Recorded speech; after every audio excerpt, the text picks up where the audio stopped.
So, keep working, keep striving, never give up, fall down 7 times, get up 8.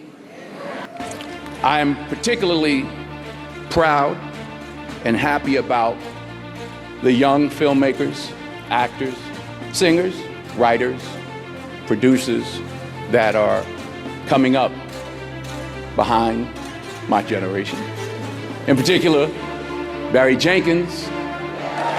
Young people understand this young man made 10, 15, 20 short films before he got the opportunity to make Moonlight. So never give up. Without commitment, you'll never start. But more importantly, without consistency, you'll never finish. It's not easy. If it was easy, there'd be no Kerry Washington. If it were easy, there'd be no Michael T. Williamson, no Stephen McKinley Henderson, no Russell Hornsby. If it were easy, there'd be no Denzel Washington. So, keep working, keep striving, never give up, fall down 7 times, get up 8. Ease is a greater threat to progress than hardship. Ease is a greater threat to progress than hardship. So, keep moving, keep growing, keep learning. See you at work. If you set out a path towards a goal, which you want to do because you need a goal and you need a path, because that provides you with positive emotion, right? So you set up something as valuable, so that implies a hierarchy. You set up something as valuable. You decide that you're going to do that instead of other things, so that's kind of a sacrifice, because you're sacrificing everything else to pursue that. And then you experience a fair bit of positive emotion and meaning as you watch yourself move towards the goal.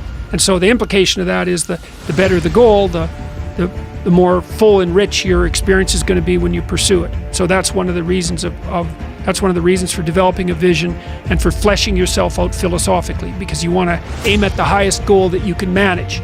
Okay, so you do that, and then what you'll find is that as you move towards the goal, there are certain things that you have to accomplish that frighten you. You know, maybe you have to learn to be a better speaker, a better writer, a better thinker, or you have to be better to people around you, or you have to learn some new skills and you're afraid of that. Whatever, because it's going to stretch you if you pursue a goal, and so that'll put you up against challenges.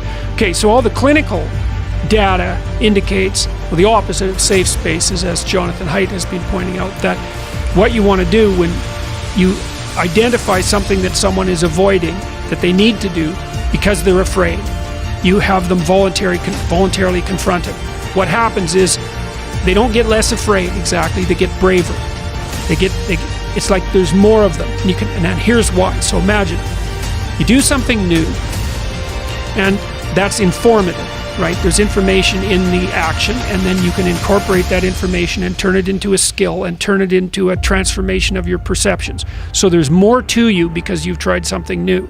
So that's one thing. But the second thing is, and there's good biological evidence for this now, that if you put yourself in a new situation, then new genes code for new proteins and build new neural structures and new nervous system structures. Same thing happens to some degree when you work out, right? Because your muscles are responding to the load, but your nervous system does that too. So you imagine that there's a lot of potential you locked in your genetic code.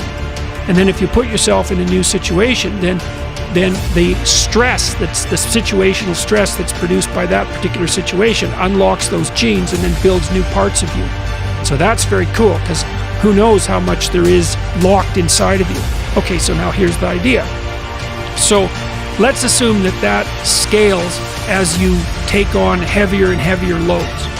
That more and more of you get more and more informed because you're doing more and more difficult things, but more and more of you gets unlocked